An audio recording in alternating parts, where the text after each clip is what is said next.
Zack hadn't believed in love at first sight until Quinn walked into the room that evening. The air seemed to shift around her, charged with an energy that demanded attention. She wasn't just beautiful, she was magnetic. Her dark hair spilled over her shoulders in glossy waves, her laughter a melody that seemed to set the rhythm of the night. She moved with effortless grace, like she belonged everywhere and nowhere all at once. When their eyes met, Zack felt something stir deep in his chest, a pull both thrilling and dangerous. She crossed the room toward him, her confidence intoxicating, her smile laced with something mischievous. "You're Zack, right? Grant's best friend." Her voice was smooth, honeyed, effortlessly charming. He nodded, suddenly aware of how ordinary he must have seemed next to her brilliance. But Quinn had a way of making a man feel special, like he was the only one in the room. That night, they talked for hours. She leaned in close, her fingers ghosting over his arm as she laughed at his jokes. By the time the evening ended, Zack was already in freefall. He didn't know it yet. But Quinn wasn't a dream. She was a storm, and he was about to be swept away. Zack had always prided himself on being steady, reliable, the kind of man who kept his feet firmly planted even when life threw unexpected storms his way. But Quinn had a way of making him forget the ground beneath his feet. From the very beginning, their love had been a whirlwind. The late-night drives with no destination, the stolen kisses under neon lights, the way she'd grab his hand mid-sentence and pull him into a dance only she could hear. She was unpredictable, intoxicating, and entirely unlike anyone he had ever known. For months, he let himself believe in the dream she painted, one where love was all-consuming, where passion meant never needing to ask for more, because every moment was already bursting with it. When Quinn looked at him, it was like being pulled into the sun, burning but beautiful.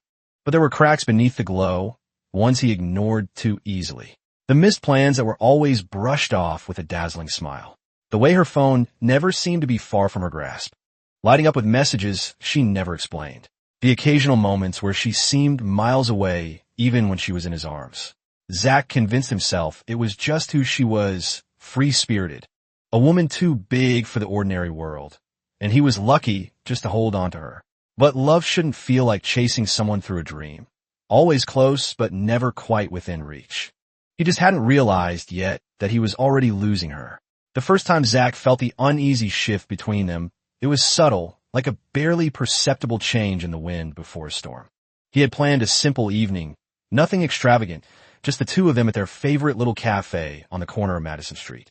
It was the kind of place where they had spent countless nights wrapped up in deep conversation, where Quinn had once leaned across the table, her eyes full of wonder, and whispered that she could talk to him forever. But tonight was different. She arrived late, breathless, but not in the way she used to be when she ran into his arms. Her hair was perfect, her dress effortlessly elegant, yet there was a distance in her eyes that Zack couldn't place. She kissed his cheek, light, perfunctory, and slid into the seat across from him with a distracted sigh. He started talking about his day, about a project at work that had finally come together, but halfway through, he realized she wasn't listening. Her gaze flicked toward her phone every time it buzzed, her fingers drumming against the table, restless. "Something wrong?" he finally asked, forcing a smile. She blinked, as if remembering where she was, then laughed. Too quick, too practiced. "No, babe, just tired." It was a small moment, just a ripple in their otherwise steady rhythm, but it stayed with him. Later that night, as she curled up beside him, Zack lay awake, staring at the ceiling, wondering when she had started pulling away. The night Zack's world tilted on its axis, he hadn't seen it coming. Maybe he should have. Maybe deep down, he had sensed it. The gradual unraveling of their love, the way Quinn's laughter no longer held the same warmth when she was with him. But love has a way of blinding people, of making them hold on to illusions far past their breaking point. It started with a phone call from Grant. It was late past midnight, and Zack had been dozing off on the couch when his phone vibrated against the coffee table. He almost didn't answer, but something in the way Grant's name lit up the screen sent a cold shiver through him. "Zack, you need to hear this from me." Grant's voice was tight, hesitant. "It's Quinn. She's at Ember Lounge. And man, it's bad." Zack sat up, his pulse hammering. "What do you mean, bad?" Grant sighed. "She's with someone." Hands all over him. "It's not just flirting, man. He stopped, as if saying it out loud would make it worse. "She's gone." Zack's stomach twisted. He could hear the bass of the club pounding faintly in the background of Grant's call. the sound of voices. Laughter, Quinn's laughter. But it wasn't meant for him anymore. For a moment, he couldn't move, couldn't breathe. Then, without thinking, he grabbed his keys. He had to see it for himself. Because hearing it wasn't enough. It would never be enough. The drive home was a blur, a hollow, aching silence stretching between Zack and the night. His hands clenched the steering wheel. White-knuckled, as the city lights streaked past, smearing across his windshield like a cruel, distorted memory. The taste of betrayal sat heavy on his tongue, metallic and bitter. As if he could still hear Quinn's laughter, that haunting echo of something that used to be his. He had walked into Ember Lounge, expecting to find a misunderstanding. Something, anything, that could explain away the sickness curling in his gut. Instead, he had found her pressed against some stranger, moving in sync with the music like she had never once done with him. The sight had knocked the breath from his lungs. But it wasn't just the way she had draped herself over another man that shattered him. It was the way she looked at Zack when their eyes met. Unapologetic, almost bored. That was the moment everything inside him turned to ice. Now, as he pulled into his driveway, the house felt foreign, cold. The same walls that had once held their late-night whispers and shared dreams now seemed to mock him, standing tall and indifferent to the weight crushing his chest. He sat in the driver's seat, engine still humming, fingers trembling against the leather-wrapped wheel. A part of him wanted to storm inside, to demand answers, to make sense of the wreckage.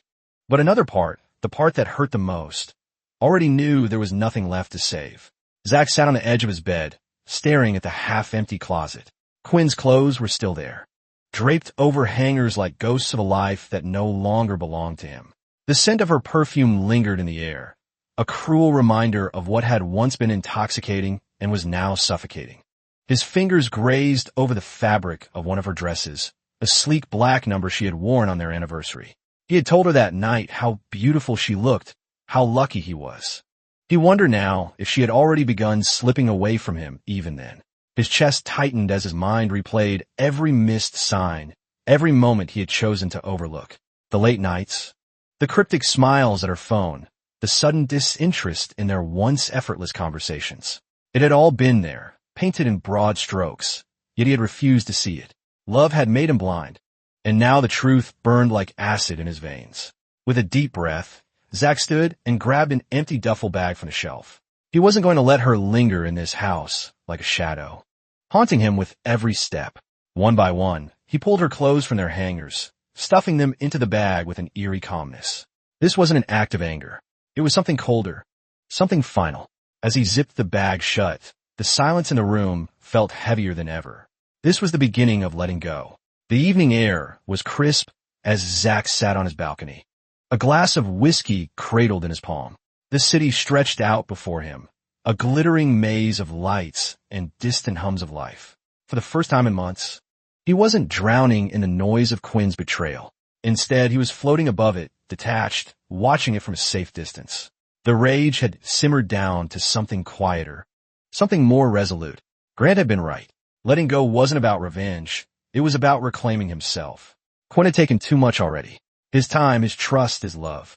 He wouldn't let her take his peace. The thought of her no longer felt like a stab to the chest, just an old wound fading into a scar. He had spent too long wondering what he lacked, what made her seek validation in another man's arms. But now, he saw it clearly. Quinn had been searching for something that had nothing to do with him. The whiskey burned down his throat as he exhaled, watching a couple stroll down the street below, laughing, lost in their own world. Once that had been him and Quinn. But that chapter was closed now. He was no longer the man waiting for someone who would never truly choose him. Zack leaned back, letting the night wrap around him. He had survived the storm, and in the quiet aftermath, he found something he hadn't expected, relief. Zack stepped into the café, the warm scent of roasted coffee beans wrapping around him like a familiar embrace. The place was quiet, the kind of peaceful hum he had come to appreciate in recent months. He ordered his usual, a black coffee, no sugar, and took a seat by the window, watching the world move outside. The pace of life felt different now. Slower, more intentional. He wasn't rushing through moments, wasn't caught up in the chaos of someone else's storm. He was simply existing, and for the first time in years, that felt enough. Then she walked in. She wasn't flashy like Quinn, didn't carry the same intoxicating energy that pulled everyone into her orbit. but there was something effortless about her, something grounded. She ordered her drink with a soft smile, tucked a strand of auburn hair behind her ear, and turned, catching his gaze. A flicker of recognition passed between them, a quiet curiosity. She wasn't a stranger, not entirely. He'd seen her before, a few times in passing, always with a book in her hands. Always lost in thought. She hesitated, then took the seat across from him. "You always sit here," she said, her voice gentle but sure. He smirked. "Guess I'm a creature of habit." She took a sip of her drink, eyes studying him. Not in the way Quinn once had, like she was searching for something more, but as if she was seeing him exactly as he was. For the first time in a long time, Zack wanted to be seen. The evening breeze carried the scent of rain, cool and fresh against Zack's skin as he stood on his balcony, looking out over the quiet streets below. The past few months had been a slow unraveling, a shedding of the weight he hadn't realized he'd been carrying for years. There was no more bitterness clinging to his chest, no more restless nights spent replaying moments he couldn't change. Instead, there was something new, something unfamiliar but welcome. Peace. His phone buzzed on the railing beside him. A message from Grant. "Proud of you, man. You finally let her go." Zack exhaled, a slow, steady breath, and typed a quick reply. "Yeah, took me long enough." "Huh." He stepped back inside, the warm glow of his apartment feeling different now. Not just the place he lived in. Tomorrow was another day, a new beginning, and, for the first time, he was ready to embrace it. Life has a way of teaching us lessons through the people we choose to love. Zack's story is a reminder that not everyone who walks into our lives is meant to stay. And not every love story deserves a happy ending. In today's world, where relationships are often glamorized through social media, it's easy to ignore red flags in the name of love. But self-respect should never be compromised. If someone constantly takes from you your time, energy, or peace without giving anything in return, it's time to walk away. Healing takes time, but in the end, choosing yourself is always the right decision.